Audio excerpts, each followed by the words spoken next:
بسم اللہ الرحمن الرحیم. ہم لوگ جہاں کھڑے ہیں یہ پورا میدان احد ہے. ٹھیک ہے, یہ جو پیٹھ پہ نا اسی کا نام جبل احد ہے. میں انشاءاللہ اس پہاڑ کے بارے میں بتاؤں گا. اللہ کے رسول نے فرمایا یہ مجھ سے محبت, ٹھیک ہے ریکارڈ کرنا, یہ پہاڑ مجھ سے محبت کرتا ہے, میں اس سے محبت کرتا ہوں, اللہ اسے جنت کے دروازے پہ رکھے گا. تو یہ جنتی پہاڑ ہے جو آپ کے پیٹھ پر ہے. ٹھیک ہے, یہ اسلامی لشکر کے پیٹھ پہ یہ پہاڑ تھا جس کا نام جبل احد. ہاں یہ پیٹھ پہ پہاڑ تھا اور اس طرف کفاران مکہ تھا. یہ پورا ہاں یہ کہا نا 7 کلومیٹر اس کی لمبائی ہے, 7 کلومیٹر. یہ اس طرف کفاران مکہ تھے اور وہ ٹلہ ہے جہاں 50 صحابہ کھڑے کیے گئے تھے, ان میں سے 40 اتر گئے اور اسی کے پیچھے سے دوبارہ حملہ ہوا تھا. تو یہ پورا جو میدان آپ دیکھ رہے ہیں یہ میدان احد ہے. اب چونکہ مکانات بن گئے, مسجدیں بن گئی, پارکنگ بن گئے, تو نقشہ آپ کو نہیں سمجھ میں آ رہا ہوگا. باقی جگہ یہی ہے جہاں اسلامی جنگ لڑی گئی, تاریخ اسلام کی دوسری جنگ لڑی گئی ہے. یہاں ٹوٹل 70 صحابہ شہید ہوئے, ان میں سے صرف ایک صحابی رسول اس باؤنڈری کے باہر ادھر کہیں آرام فرما ہے, انہیں غسیل الملائکہ کہتے ہیں. سیدنا حنظلہ رضی اللہ تعالیٰ, غسیل الملائکہ, فرشتوں نے انہیں غسل دیا تھا. اس کے پیچھے بھی ایک بڑا ریزن ہے, میں سنا دیتا ہوں کہ جب جنگ کا اعلان ہوا نا اسی دن سیدنا حنظلہ کی شادی ہوئی تھی. شادی کی پہلی رات تھی اور اعلان جنگ ہو گیا کہ جنگ کے لیے چلو کافر ہم پہ حملہ کرنے والے ہیں. اور وہ اسی حالت میں, ان کے اوپر غسل فرض تھا, مگر چونکہ جیسی کان میں خبر پہنچی جنگ کے لیے چلو, تو اتنا بھی وقت انہوں نے دینا مناسب نہیں سمجھا کہ کہیں تاخیر نہ ہو جائے, لیٹ نہ ہو جائے. وہ بستر سے اٹھے اور جنگ میں شامل ہو گئے, لڑتے لڑتے اس مقام پر شہید ہو گئے. جب وہ شہید ہوئے ان کی ادا یہ تھی, پھر اللہ کا انعام دیکھیں کہ اللہ نے فرشتوں کو بھیجا اور حنظلہ کو غسل دلوایا. تو سیدنا حنظلہ کو غسیل الملائکہ کہتے ہیں, فرشتوں نے آپ کو غسل دیا.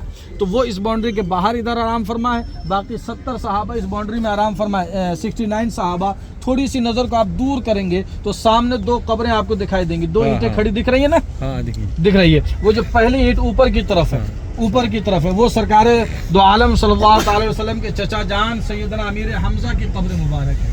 سید الشہداء ہے, تمام شہیدوں کے سردار. پہلے دن سے لے کر اب تک اور قیامت تک جتنے بھی لوگ شہید ہوں گے ان سب کے سردار ہیں سید الشہداء سیدنا امیر حمزہ رضی اللہ تعالیٰ عنہ, رسول اللہ کے چچا جان ہیں. اور جو دوسری قبر دیکھ رہے ہیں وہی حضرت مصعب بن عمیر رضی اللہ تعالیٰ عنہ کی ہیں, اور حضرت عبداللہ بن جہش بھی اسی قبر میں آرام فرمائے.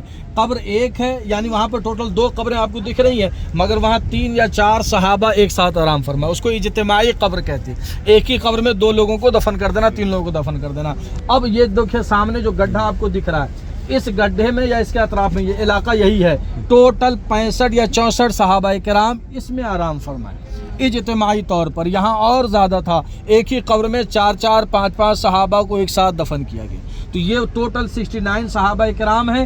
ٹوٹی ہوئی دیوار, عام سی قبرستان دیکھ کر آپ ہلکے میں نہ لینا, ان کا مقام و مرتبہ بڑا بلند و بالا ہے. یہ وہ لوگ ہیں کہ جب یہ شہید ہوئے تو اللہ رب العزت نے ان کی روح کو جمع کیا اور ان سے پوچھا کہ بتاؤ میری جنت میں کسی چیز کی کمی تو نہیں. سبحان اللہ, خود ہی کو کر بلند اتنا, ہر تقدیر سے پہلے خدا خود ہی پوچھے بندوں سے بتا تیری رضا کیا. تو یہ وہ جماعت ہے جن سے اللہ نے ان کی رضا پوچھی, ان کی مرضی پوچھی. گفتگو طویل ہے, مختصر یہ کہ انہوں نے آخر میں اپنے رب سے یہ کہا کہ اے اللہ ہمارے حال کو دنیا والوں پہ واضح کر دے, دنیا والوں کو بتا دے کہ ہماری زندگی تیرے بارگاہ میں کیسی ہے. تو اللہ نے ان کا حال بیان کرنے کے لیے, یا یوں کہہ لے کہ ان کی فرمائش پر رب قدیر نے قرآن مقدس میں اس آیت کا نزول فرمایا, وَلَا تَقُولُوا لِمَن يُقْتَلُ فِي سَبِيلِ اللَّهِ أَمْوَاتٌ بَلْ أَحْيَاءٌ وَلَٰكِن لَا تَشْعُرُونَ, کہ جو لوگ اللہ کی راہ میں قتل کیے جائیں انہیں مردہ سوچنا بھی نہیں.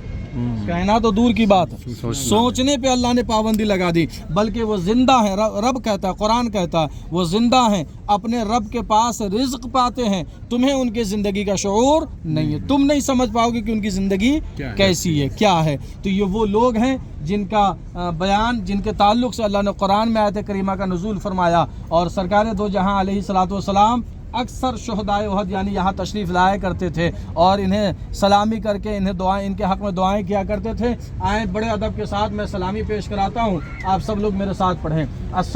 حبیب المصطفیٰ سید الشہداء سیدنا امیر حمزہ رضی اللہ تعالی عنہ. السلام علیکم. مصعب بن عمیر, عبداللہ بن جہش, عبداللہ بن جبیر, نعمان بن مالک, وحنظلہ رضی اللہ تعالی عنہم السلام علیکم جملہ شہدائے احد السلام علیکم السلام علیکم جملہ شہدائے اسلام جملہ شہدائے اسلام السلام علیکم السلام علیکم یا دار یا دار القوم قوم المؤمنین المؤمنین سب لوگ درود شریف پڑھ کے ایک مرتبہ